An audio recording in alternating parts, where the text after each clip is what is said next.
Next topic है motion in A plane में projectile motion. Projectile motion का simple सा मतलब है कि किसी भी बॉल को हमने किसी भी पॉइंट से फेंका और उसने जो पाथ बनाया वो पैराबोलिक बनाया। कैसा बनाया? पैराबोलिक।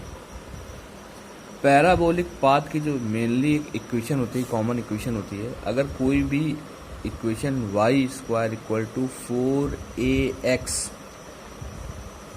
के फॉर्म में हो तो इस इक्वेशन को बोलते हैं पैराबोला। या फिर हम सिंपल लैंग्वेज में बोले कि किसी भी एक साइड स्क्वायर हो और किसी भी एक साइड अगर सिंगल पावर हो, अगर ऐसी इक्वेशन है तो वो होती है इक्वेशन ऑफ पैराबोला। तो अगर सपोज करते हैं कोई भी बॉल फेंकी गई तो यहाँ पे गिरी, तो इसको अगर हम लोग ड्राइव करें या समझें तो ये हो गई उस बॉल की मैक्सिमम हाइट। क्या हो गई?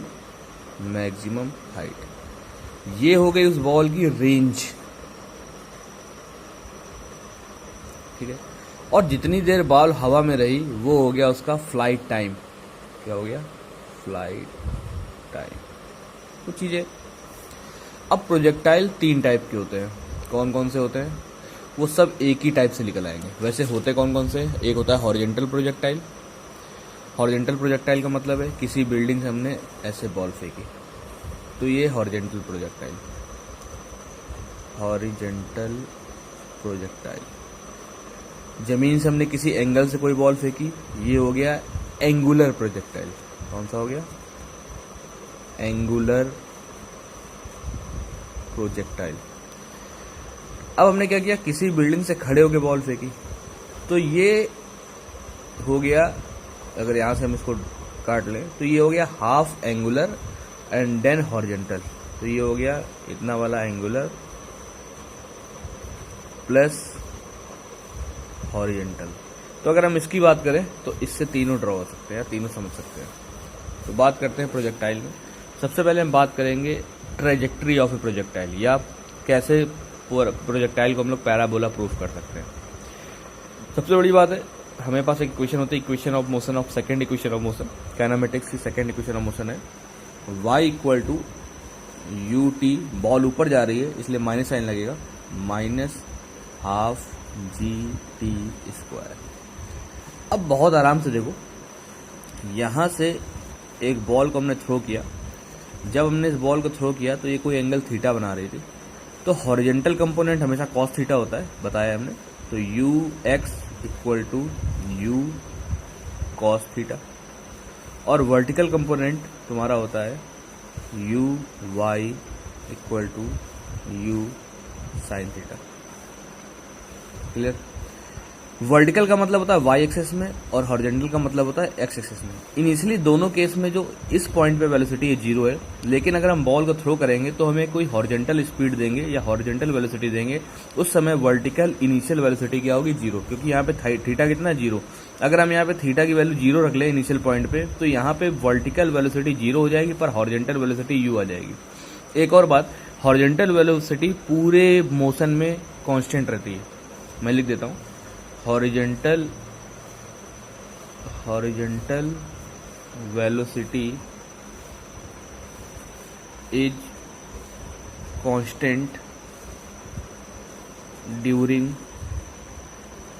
Whole motion. ठीक है, तो ये हमेशा पॉइंट याद रखोगे तो फायदा है कि हॉरिजेंटल वेलोसिटी कभी भी चेंज नहीं होती है। क्यों नहीं चेंज होती? उसका भी रीजन है, क्योंकि हॉरिजेंटल वेलोसिटी को ग्रेविटी इफेक्ट नहीं करता है। हमेशा वर्टिकल कंपोनेंट को ग्रेविटी इफेक्ट करता है पर हॉरिजेंटल कंपोनेंट को ग्रेविटी इफेक्ट नहीं करती है। ये पॉइंट इंपॉर्टेंट है, तो इसको पढ़ लो। ठीक है, तो अब बात करते हैं कि क्या इसकी ट्रेजेक्ट्री बनेगी। तो हमने इक्वेशन लगाई y equal to u t minus half g t square. ये पहली बात तो है कि हॉरिजेंटल कंपोनेंट जब चेंज ही नहीं हो रहा है, हॉरिजेंटल वेलोसिटी चेंज नहीं हो रही, तो ये वेलोसिटी किसकी होगी? वर्टिकल। तो यानी कि फॉर्मूला हो गया y equal to u y t minus 1/2 g t square. दूसरी इक्वेशन है, हमको पता है displacement equal to velocity into time होता है, तो horizontal displacement x equal to horizontal velocity into time. तो वर्टिकल वेलोसिटी का फॉर्मूला है u y equal to u sine theta, और हॉरिजेंटल वेलोसिटी का फॉर्मूला है u x equal to u cos theta. तो यहाँ पे रख देते हैं, तो x equal to u cos theta into t. अब यहाँ से t की वैल्यू उठा के पुट कर देंगे यहाँ पे, तो y equal to u sine theta into x upon u cos theta minus 1/2 g t square, यानी कि x square upon u square cos square theta. ठीक है, sine theta upon cos theta tan theta होता है, u से u cut जाएगा, तो y equal to x tan theta minus 1/2 ji